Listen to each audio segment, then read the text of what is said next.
고린도전서 1장 10절의 말씀을 제가 받들겠습니다. 형제들아, 내가 우리 주 예수 그리스도의 이름으로 너희를 권하노니 모두가 같은 말을 하고 너희 가운데 분쟁이 없이 같은 마음과 같은 뜻으로 온전히 합하라. 아멘. 봉독한 말씀으로 성숙한 신앙인, 사람을 보지 말고 하나님을 보라는 제목으로 하나님 말씀을 전할 때 전하는 이나 듣는 이가 다 하나님의 진리를 깨닫고 은혜 받으시기를 축원드립니다. 제가 좋아하는 목사님 중에 한 분이 조현삼 목사님이신데 서울 광염교회 목사님이십니다. 그 광염교회 성도 중에 한 분이 감자탕 교회 이야기라는 책을 썼어요. 그 책을 제가 읽어봤습니다.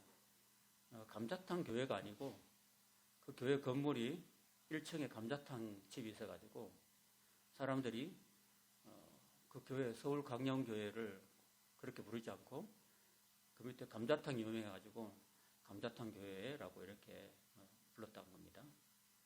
그 감자탕 교회의 이야기의 주인공인 서울 광염교회 조현삼 목사님 계시는데 그분이 물론 개척교회를 하시면서도 또 부목사를 또 개척하러 내보내십니다. 너는 딴 데 가서 네 임재를 알아봐 이런 것이 아니라 온 교회 성도들이 힘을 합쳐서 그 교회 부목사님을 재정적으로 또 영적으로 기도로 지원해서 항상 개척교회를 세워줘서 얼마간 또 자립할 때까지 또 지원해주는 그런 목사님이셨습니다. 그런 부목사님을 개척교회로 내보내시면서 항상 이렇게 당부하셨습니다. 하나님께서 목사님의 교회에 열심히 기도하시고 그리고 열심히 복음을 전하시면은 부목사님의 교회에 성도들을 하나님이 보내주실 것입니다. 그러면은 하나님이 보내주시는 성도들에게 주목하지 마시고 그 성도들을 보내주시는 하나님께 주목하십시오. 그래야 목사님이 낙심하지도 않고 또 교만해지지도 않습니다. 이렇게 했다는 거죠.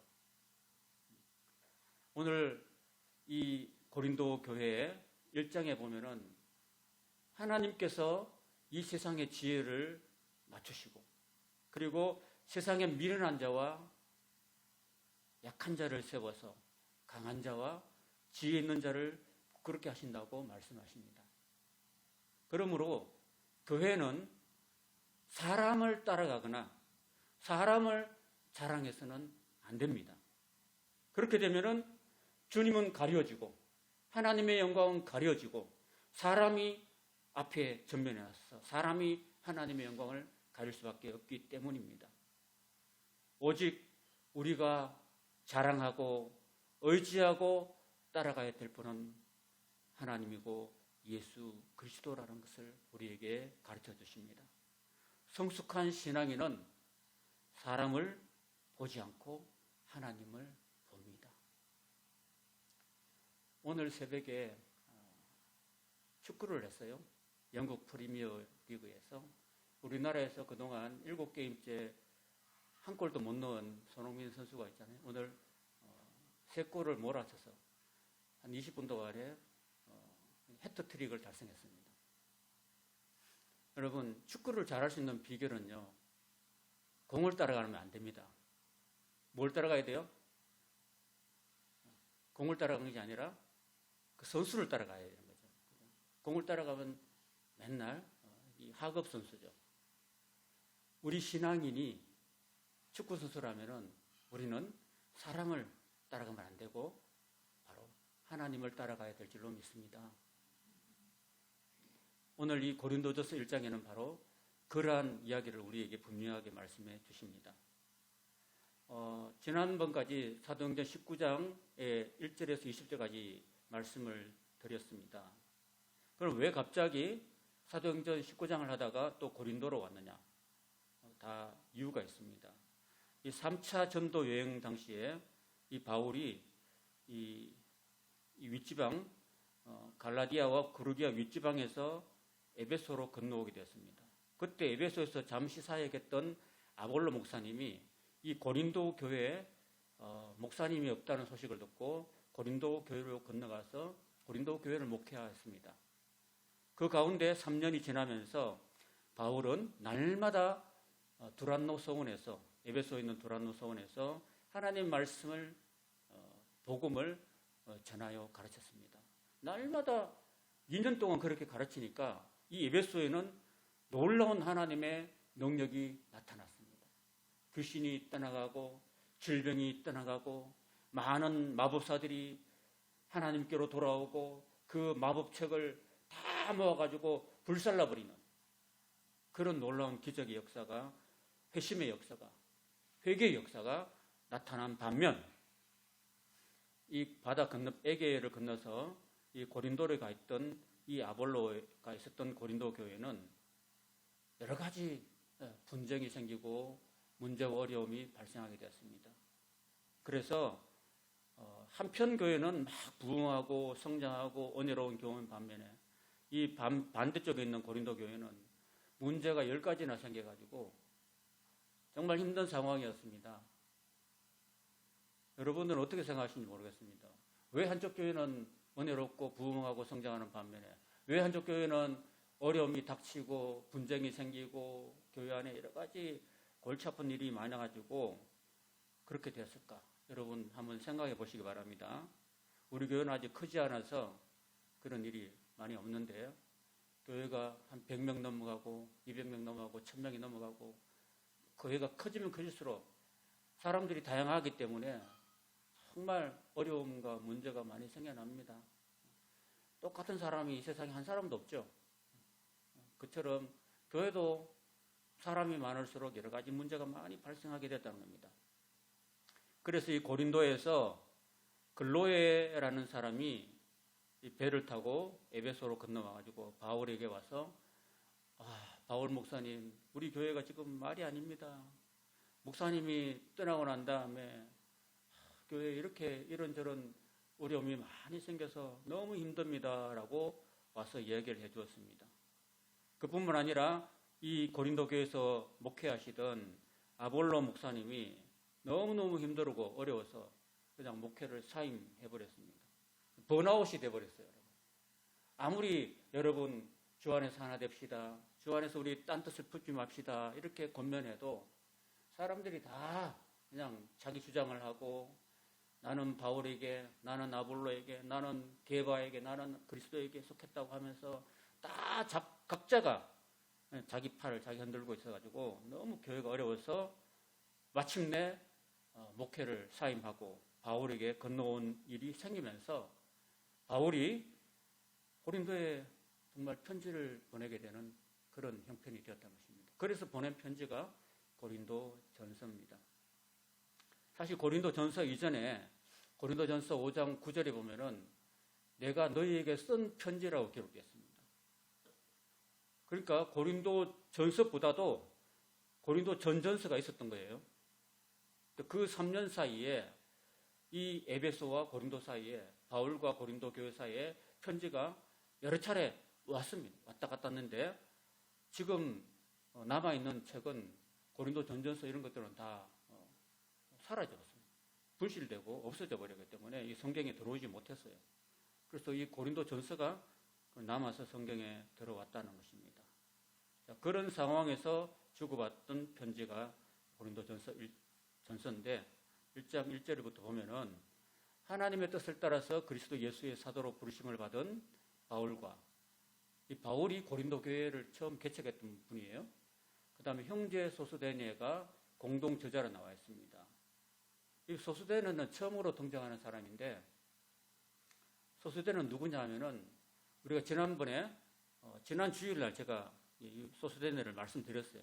여러분들이 제가 말씀하는 걸 여러분 잘 듣고 기억하시고 다시 복습을 또 하셔야 돼요. 집에 가서 또 듣고. 여러분이 저도 잘 모르는데 지난주에 뭘 설교했던 걸 기억 잘 못하죠. 맞죠? 그러니까 자꾸 복습을 해야 돼요. 여기 예비 씨가 고등학생이지만은 학교 가서 수업하면 딱 듣고 바로 공부해가지고 1등을 할 수 있을까요? 못하죠. 아무리 모제가 좋아도 집에 와서 복습을 해야 되고, 그 다음 예습을 해야 되고, 또 주말에 복습을 해야 되고, 자꾸 이렇게 반복을 해야지 되는 것처럼 저와 여러분들도 하나님 말씀을 한 번 듣고 한 번 들으면요 거의 기억이 안 남아요. 한 10%만 남지 나머지 90%는 다 사라져 버립니다. 그래서 다시 꼭 듣고 들어야 됩니다. 제가 말씀하는 것은 소스데네에 관한 이야기인데, 소스데네는 지난 주일에 제가 말씀을 드렸어요. 지난 주일날 소스데네를 이야기했는데, 소스데네는 사도행전 18장 17절에 나옵니다. 그가 고린도 교회 고린도에 있는 회당의 회당장이었습니다. 이 회당장이 바울을 설교자로 지명했어요. 그럼 그때 회당장은 어떤 일을 하냐면 말씀을 전하는 사람을 지명하는 거예요, 여러분. 그 지명하는 권한을 가진 분이 회당장인데, 이 소스데네가 당시에 바울을 설교자로 지명했어요. 그래서 바울이 지명당해서 그 회당에서 말씀을 전했는데 많은 유대인들이 믿게 됐어요. 그 반면에 많은 유대인들이 기독교로 개종하니까 그 유대인들이 바울을 이제 고소하게 되는 거죠. 바울을 법정으로 데려가서 고소하는데, 그때 당시에 갈리오라는 사람이 로마 네 번째 황제였던 네로 황제의 스승이었던 스승 세네카의 친동생이 바로 갈리오입니다. 이 갈리오라는 총재가 이 아가야의 총독으로 왔어요. 고린도의 총독으로 왔는데, 이 총독이 새로 부임하니까 그동안에 유대인들이 바울을 벼르고 있다가 그 정치적인 목적으로 이 바울을 총독 앞에 고소를 했습니다. 그런데 고소를 했는데 그 갈리오가 정치적으로 판단하지 않고, 나는 이 재판을 종교 재판이기 때문에 너희들한테 맡긴다. 내가 개인이 너희들 종교에, 유대교에 괜히 관여하지 않겠다 하면서 빠져버렸습니다. 그리고 왜 유대인들이 그 총독 앞에 바울을 고소했냐면은, 유대인들은 식민지 백성이기 때문에 바울을 죽이고 싶었지만은 식민지 백성들은 죽일 권한이 없었습니다. 그래서 예수님이 빌라도 총독한테 죽었잖아요. 그렇게 한 이유는 유대인들은 예수님을 죽이고 싶었지만은 죽일 권한이 없었기 때문에 굳이 빌라도 총독에 와가지고 죽여달라고 했던 겁니다. 마찬가지로 이 유대인들이 그 고린도 총독이었던 갈리오에게 와서 바울을 죽여달라고 그렇게 고소한 겁니다. 그래서 그렇게 고소를 했는데, 현명한 이 갈리오 총독은 바울을 이렇게 송사하는 것을 안 맡았어요. 니들이 알아서 해라 이렇게 해버린 바람에, 그때 바울을 설교자로 지명했던 회당장 소스데네를 유대인들이 회당 앞에서, 갈리오고 분원 앞에서 막 때렸습니다. 매를 때렸어요. 복수한 거죠, 그죠? 그냥 사람이 화가 난 김에 바울을 못 죽이니까 회당장 소스데네를 막 때리고 막 이렇게 막 매를 때렸던 겁니다. 그런 사람이 소스데네였습니다. 그런데 이 복음 때문에 뜻하지 않게 매를 맞고 고난받은 이 소스데네가 이제는 바울과 함께 고린도 전서의 공동 저자가 되는 그런 영광을 얻었다라는 것입니다. 여러분, 저와 여러분이 신앙생활을 하면서 예수님 때문에 내가 맞을 일이 있다든지, 또 예수님 때문에 고난당할 일이 있다든지, 예수님의 몸된 교회 때문에 내가 수고하고 헌신한 것은 하나님이 반드시 보상해 주신다는 사실을 믿으시기 바랍니다. 여러분, 예수님이 십자가 지을 때 그날 밤새도록 기도하셨어요. 겟세마네 동산에 한숨도 못 주무시고, 정말 예수님이 죽음을 앞두시고 너무너무 심적으로 스트레스가 컸습니다. 아버지요, 이 잔이 내게서 떠나게 해달라고 3번씩이나 기도했는데도 아버지 하나님이 응답 안 하셨거든요. 한숨도 못 주무시고. 그래서 예수님이 그 무거운 십자가를 지고 가실 때 가다가 넘어지고 그렇게 넘어지고 하니까, 그때 이집트에 있는 구레네에서 올라온 그 건장한 흑인 시몬이 있었는데, 시몬이 로마 병사가 야, 너 일어나와, 네가 이 예수의 십자가를 대신 져 해가지고 억지로 십자가를 지고 골고다 언덕까지 올라갔습니다.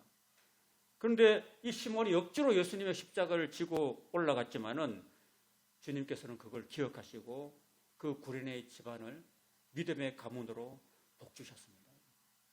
그의 아들 알렉산더와 루포가 로마 교회의 큰 일꾼이 되었고 그 어머니, 그러니까 알렉산더와 루포의 어머니, 곧 구레네 시몬의 아내가 사도 바울이 그를 내 어머니라고 받들었습니다.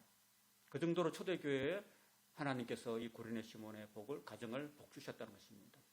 사랑하는 여러분, 저와 여러분들이 예수님 때문에, 복음 때문에 원치 않게 고난을 받는다든지 어려움을 당한다든지 매를 맞는다든지 억울한 일을 당해도 여러분 낙심하지 마시고 여러분 하나님을 바라보시기 바랍니다. 하나님은 반드시 주님 때문에 고난받고 수고한 여러분들의 그 수고를 기억하시고 이 땅에서뿐 아니라 영원한 하나님 나라에 잊지 않고 여러분에게 상 주실 것을 믿습니다. 2절 고린도에 있는 하나님의 교회 곧 그리스도 예수 안에서 거룩하여지고 성도라 부르심을 받은 자들과 각처에서 곧 그들과 우리 주 되신 그리스도의 이름을 부르는 모든 자들에게 하나님 우리 아버지와 주 예수 그리스도부터 은혜와 평강이 있기를 원한다. 이렇게 축복했습니다.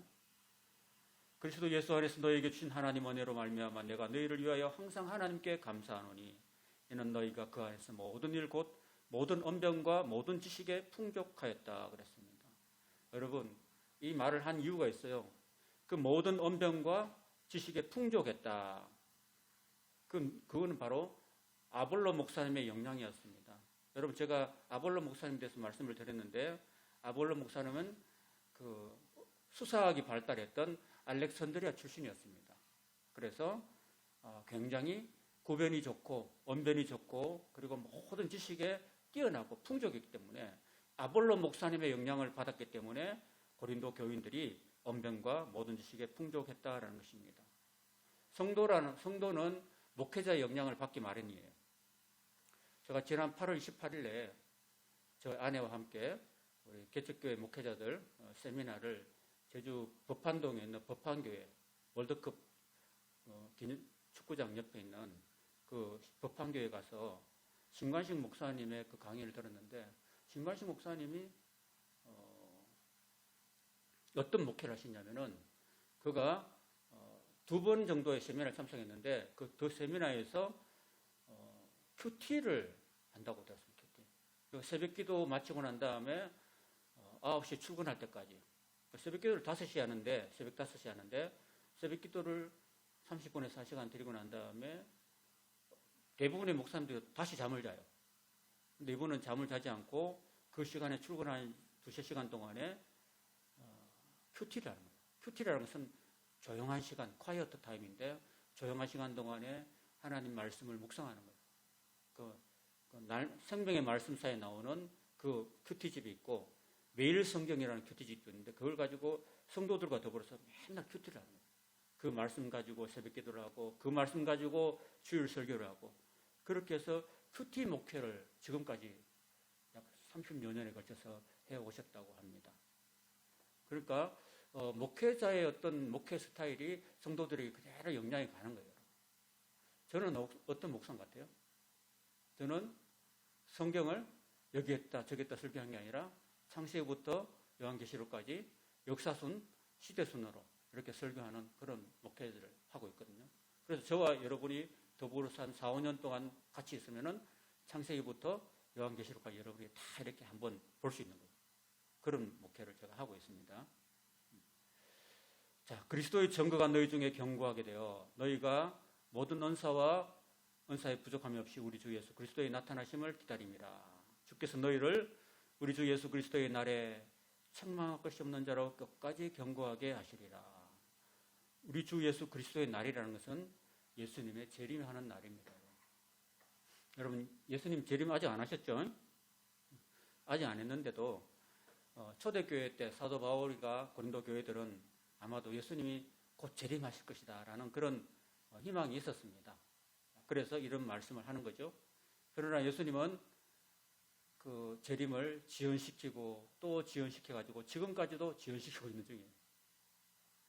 왜 지연시키고 있을까요? 한 사람이라도 더 구원받는 사람이 있도록 하나님은 그 한 영혼을 잃어버리지 않고 언제 예수님이 재림하시냐면은 이제 더 이상 이 땅에 시간을 더 줘도 한 명도 하나님께로 돌아오지 않을 것이다 라는 하나님의 판단이 서실 때, 그때 예수님이 재림하시는 거예요. 그러니까 지금은 예수님이 아직 재림 안 했으니까 우리 가운데, 우리 가족들 가운데, 우리 주변 사람들 가운데 아직도 돌아올 가능성이 있다 없다? 있다는 거죠. 그러니까 있으니까 우리는 어떻게 해야 됩니까? 우리는 예수님을 전해야 되는 거죠. 그런 사명이 우리에게 있습니다. 너희를 불러 그의 아들 예수 그리스도 우리 주와 더불어 교제하게 하시는 하나님은 미쁘시도다. 형제들아, 내가 우리 주 예수 그리스도 이름으로 너희를 권하노니 모두가 같은 말을 하고 너희 가운데 분쟁이 없이 같은 마음과 같은 뜻으로 온전히 합하라. 왜 이런 말을 하셨냐 하면은 그 고린도 교회가 같은 말을 안 했어요. 이 사람이 이렇다 그러면 저 사람은 아니다 이렇다 그러고, 또 다른 사람이 또 이렇다 그러고, 또 다른 사람이 또 이렇다 그러고, 이게 한 의견이 그냥 4분 5일 되어버렸습니다. 그러니까 의견이 갈라지니까 싸워요, 안 싸워요? 자꾸 분쟁이 생기죠. 분쟁이 생겨가지고 한 마음이 안 되고 자꾸 교회가 분열되는 거예요. 분열되는 거. 그래서 안타까운 마음이 들어서 같은 마음과 같은 뜻으로 온전히 합하라 이렇게 이야기합니다. 내 형제들아, 근로의 지편으로 너희에게 대한 말이 내게 들리니 너희 가운데 분쟁이 있다고 이렇게 바울에게 전해졌습니다. 내가 이것을 말하거니와 너희가 각각 이르되 나는 바울에게, 그러니까 고린도 교회가 수백 명이 있다고 치면은 400명이 있다고 치면은 100명은 바울파야, 바울파.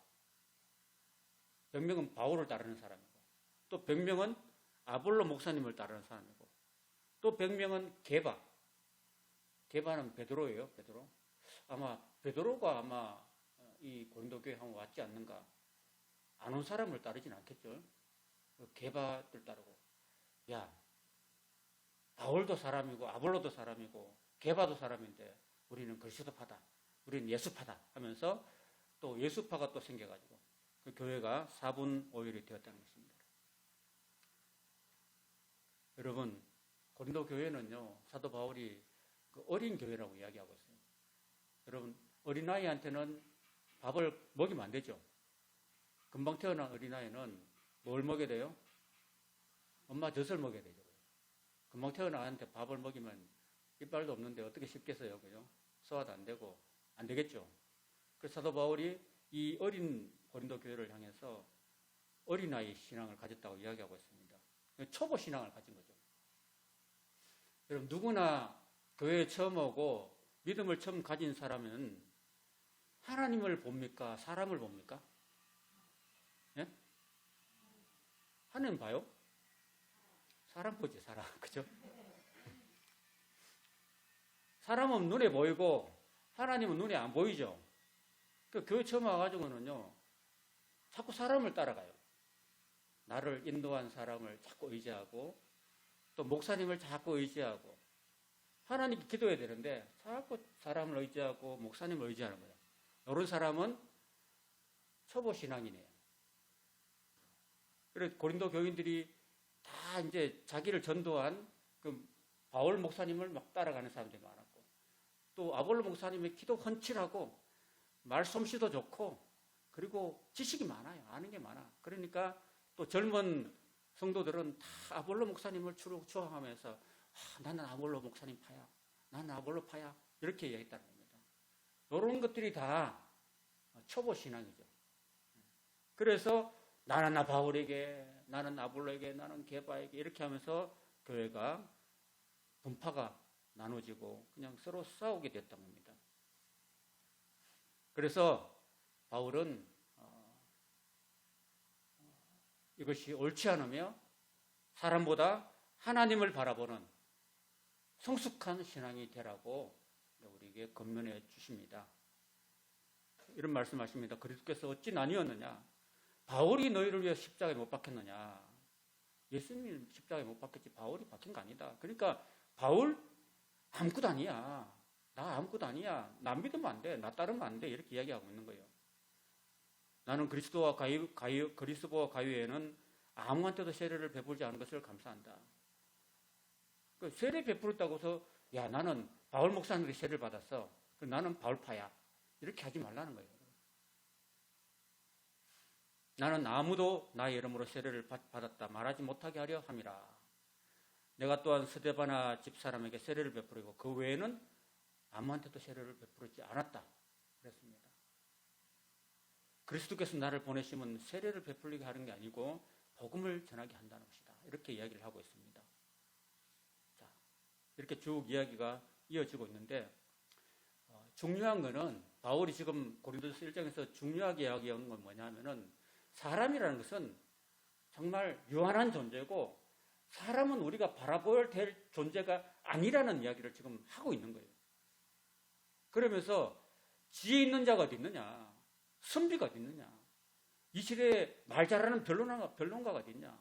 하나님께서 이 세상의 지혜를 다 이렇게 미련하게 하셨다고 이야기하고 있습니다. 여러분. 하나님께서 미련하게 하셨는데 왜 그 인간의 지혜를 자꾸 쫓아가느냐? 아볼로 목사님이 구변이 좋았고 지혜가 있었거든요. 그렇게 하지 말라는 이야기예요. 하나님의 지혜에 있어서는 이 세상이 자기 지혜로 하나님을 알지 못하는 거예요. 하나님이 인간의 지혜를 미련했기 때문에 인간이 아무리 노력을 하고 공부를 하고 학문을 깊이 해도 학문으로 하나님을 알 수가 없습니다. 여러분 인간이 IQ가 제일 높으면 어디까지 올라올 수 있어요? 그 파우스트를 지었던 괴테의 IQ가 205라고 들었습니다. 근데 그 사람은 특별한 천재고 보통 사람은 한 100에서 한 130대요. 여러분이 한 130만 넘어가면 여러분은 머리가 굉장히 좋은 분이에요. 근데 두 자릿수는 조금 이렇게 좀 그죠? 안 좋은 거죠, 그죠? 그 돌고래가 두 자릿수예요, 돌고래가 아마 두 자리인데 아마 3살짜리, 5살짜리 어린아이하고 비슷해요, 그 지능이. 저도 이렇게 똑똑한 사람은 아닌데 어쨌든 인간의 지혜로 IQ 그냥 150 뛰어나봐야 엄청 똑똑한 사람이 한 140, 150 되는데 그런 인간의 IQ로서 하나님을 알 수가 없어요, 여러분. 하나님은 온 우주를 지으시고 천지 만물을 지으시고 우리 인간을 지으시고 모든 세계를 창조하셨는데 한번 보세요. 이 핸드폰 하나만 이거 뜯어보면 엄청 복잡하죠. 여러분 컴퓨터를 여러분 한번 분해해 보십시오. 여러분이 그 컴퓨터를 만들 수 있겠습니까, 여러분? 제가 여러분이 10년의 시간을 줄 테니까 여러분 스스로가 컴퓨터를 한번 만들 수 있겠습니까? 못 만들겠죠. 우리 인간의 세포 안에는 약 한 600조 개인가 그 정도의 세포가 있답니다. 한 인간 안에. 근데 그 많은 세포 중에서 세포 하나를 끄집어내요. 세포 하나를 탁 끄집어내요. 끄집어내가지고 세포 하나를 확대해요. 현미경으로 아주 고배율의 현미경을 확대하면은 그 세포 안에 핵과 세포질이 있고 미토콘드리아가 있어요. 그 미토콘드리아가 세포의 한 부분인데 그걸 딱 한 100만 배로 이렇게 확대하면요. 얼마나 복잡하냐면은 뉴욕시보다 더 복잡해요. 그 미세한 세계를 하나님이 창조하셨다는 거예요. 그리고 여러분 온 우주를 보세요. 온 우주에 우리 눈에 보이는 별들은 몇 개 없죠. 북두칠성, 북극성, 카시오페아 이런 몇 개밖에 눈에 안 보이는데 그 충남대학교 천문학자 그 교수님 이야기를 들어보니까 이 온 우주에 별이 몇 개나 되냐면은 거시세계가 2 곱하기 10의 22성개의 별이 있다고 합니다. 여러분 파악이 안 돼요, 여러분. 그 별의 수가 단, 10, 100, 1000, 만, 10만, 100만, 1000만. 1000만 다음에 뭐죠? 억 다음에 뭐예요? 조조. 조 다음에 경 다음에 명, 정, 제, 항아사, 나유타, 나등심, 불황심, 다음에 마지막에 와예요, 와. 사람들이 놀라면 뭐라고 그래요? 와, 그러죠. 그 와가요. 셀 수 없는 숫자예요. 하나님은 이 미시적인 세계를 창조하고 거시적인 창조를 다 창조하신 그 하나님을 겨우 인간 세 자릿수 IQ를 가진 인간이 알 수가 없습니다, 여러분. 하나님을 알 수가 없어요. 알아도 조금 알 수밖에 없는, 조금. 그러니까 하나님께서 인간의 지혜로 하나님을 알지 못하니까 어떻게 하나님을 알게 하느냐면은 전도에 미련한 것으로 믿는 자들을 구원하신다는 거예요. 야, 내가 하나님 만났어. 너도 하나님 만나야 돼. 내가 예수님 믿어. 너도 믿어라. 이렇게 전도할 수밖에 없는 거예요, 여러분. 무슨 수학 공식을 만들고 과학 뭘 해가지고 사람들을 전도하기 어렵다는 거예요. 그러니까 전도에 미련한 것들로 구원하는 거예요. 하나님이 내 삶에 역사하시고 하나님이 나를 만나주셔서 내가 예수님 믿게 되었어. 너도 믿어라. 내가 만난 예수를 너도 믿어라. 그 하나님이 우리를 위해서 아들을 보내주시고 그 예수님이 우리를 위해서 십자가에 죽으시고 우리의 모든 죄를 다 짊어지시고 십자가에서 다 청산해 주셨어. 그러므로 그 예수를 네 마음속에 구주로 영접하면은 네가 하나님의 자녀가 되고 구원을 받아. 그동안은 네가 하나님을 알지 못하고 세상 신들을 따라가고 우상을 섬기며 살았지만 이제는 네가 하나님을 믿어라. 예수님을 믿어라. 예수님이 너의 구주가 되셔. 이렇게 전도하는 걸 통해서 하나님이 믿는 사람들을 구원하시기를 작정하시고 그렇게 기뻐하셨다는 거예요. 유대인은 표적을 구하고 헬라인은 지혜를 찾습니다. 유대인은 많은 표적을 구했습니다. 예수님이 얼마나 많은 표적을 보여줬지만은 안 믿었어요. 안 믿었어요. 헬라인들은 지혜를 구하죠. 지혜, 필로소피, 지혜를 구했지만은 헬라인들이 하나님께 안 돌아왔습니다.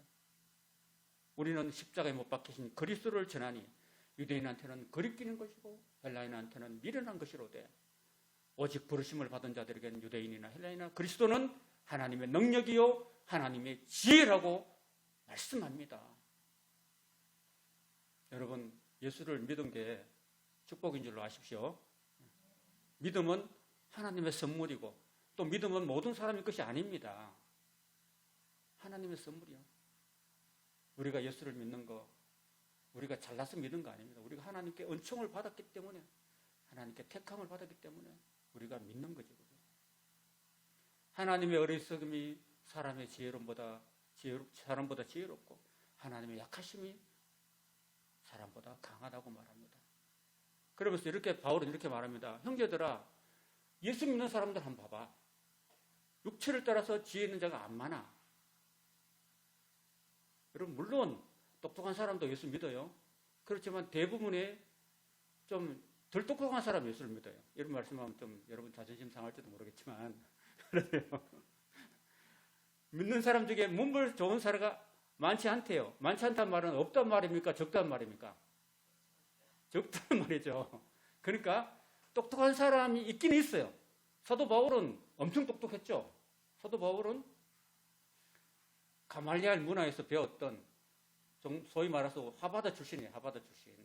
정말 똑똑한 사람인데도 이 사람은 예수를 믿은 거예요. 그러나 베드로는 가방끈이 짧았죠.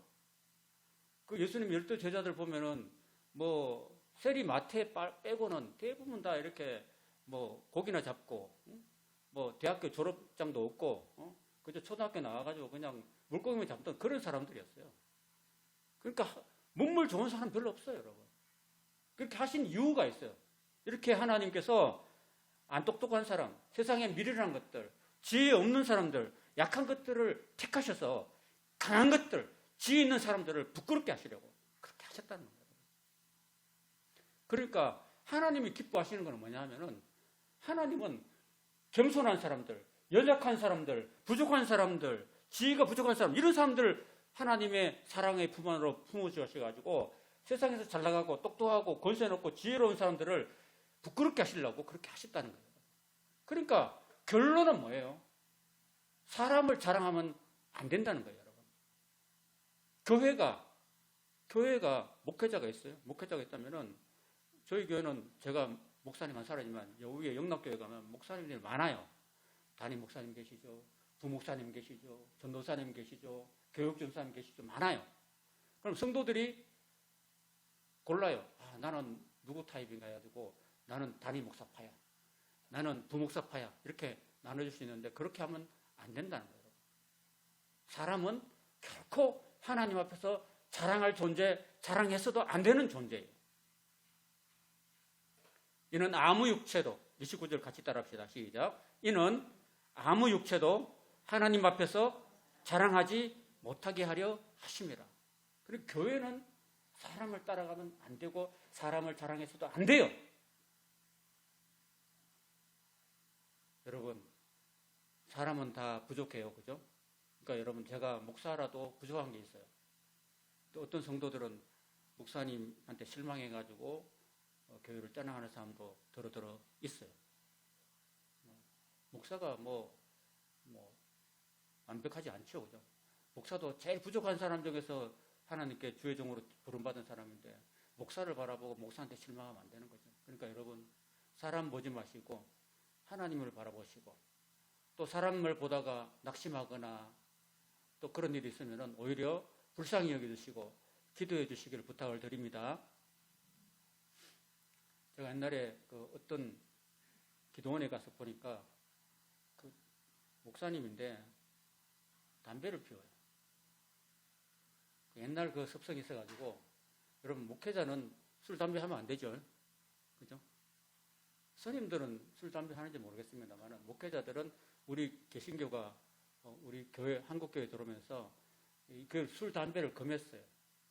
그래가지고, 목회자들은 술, 담배 하지 않도록 했는데, 그 전도사님이 저 강원도인가 경기도의 어떤 그 시골에 있는 교회 담임하셨는데, 새벽 기도를 하고 난 다음에 이게 담배를 피우는 거야.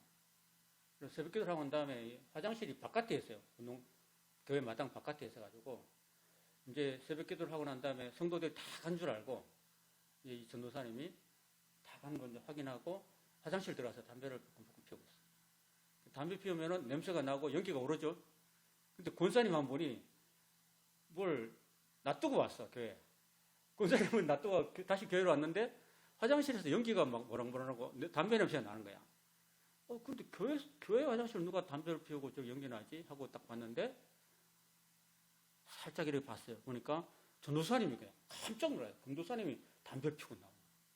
그래서 깜짝 놀라가지고 이 권사님이 어떻게 했을까요? 다른 권사님들이 이 권사, 당신만 알아. 이렇게 한 거예요? 안 했어요. 입을 탁 샷다 먹었다 하고 그 전도사님을 위해서 눈물로 기도했습니다. 하나님, 우리 교회 전도사님이 이렇게 담배를 피우고 정말 제가 깜짝 놀라 충격을 받았는데 하나님, 우리 목사님이, 우리 전도사님이 성령 충만해서 담배 끊게 해주십시오. 말씀 충만하게 해주십시오라고 눈물로 기도했다는 거예요. 근데 그 전도사님이 그 기도하는 걸 또 들었다. 그 검사님이 자기가 담배 피운 걸 알고서 자기를 위해서 기도하는 그 기도 소리를 듣고서 이 사람이 가슴이 찔려가지고 회개한 거예요. 그래서 그 기도원에 와가지고 회개를 하더라고요. 내가 이렇게 담배 피우는 그런 사람이었습니다. 정말 여러분들 앞에 회개합니다 하고 회개하고 이렇게 담배를 버렸다는 거죠. 우리는 사람이기 때문에 다 연약하고 부족함이 있어요. 그러니까 사람이 부족하고 연약하니까 우리는 사람을 위해서 불쌍히 여겨주시고 그의 부족함이 있으면 위해서 기도해 주는 거지. 그걸 가지고 이거 보세요 하고 막 여기 있습니다 하고 이렇게 막 나팔 불면 안 되죠. 불쌍히 여기고 눈물로 기도해 줘야 되는 거예요. 그리고 사람은 결코 의지할 존재가 아니고요. 사랑해야 될 존재지. 그죠? 자랑할 존재는 아닙니다. 저는 여러분들 저를 보시고 저를 따르거나 하지 마십시오. 여러분이 따라야 될 분은 오직 우리 구주 예수 그리스도인 줄로 믿습니다. 제가 부족함이 있으면 여러분이 저를 위해서 기도해 주시고 또 저도 여러분을 위해서 기도하고 그래야 되는 거고 우리는 오직 하나님께 영광을 돌려야 될 줄로 믿습니다. 너희는 하나님으로부터 나서 그리스도 예수 안에 있고 예수는 하나님으로부터 나와 우리에게 지혜와 어려움과 거룩함과 구원함이 되셨으니 기록된 바 자랑하는 자는 주 안에서 자랑하라 함과 같게 하려 함이라 이렇게 말씀하셨습니다. 여러분, 하나님은 이 세상의 지혜를 낮추십니다.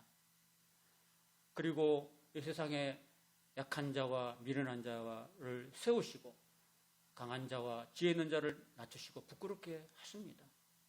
그러므로 교회는, 또 저와 여러분은 사람을 따라가거나 사람을 자랑해서는 안 됩니다.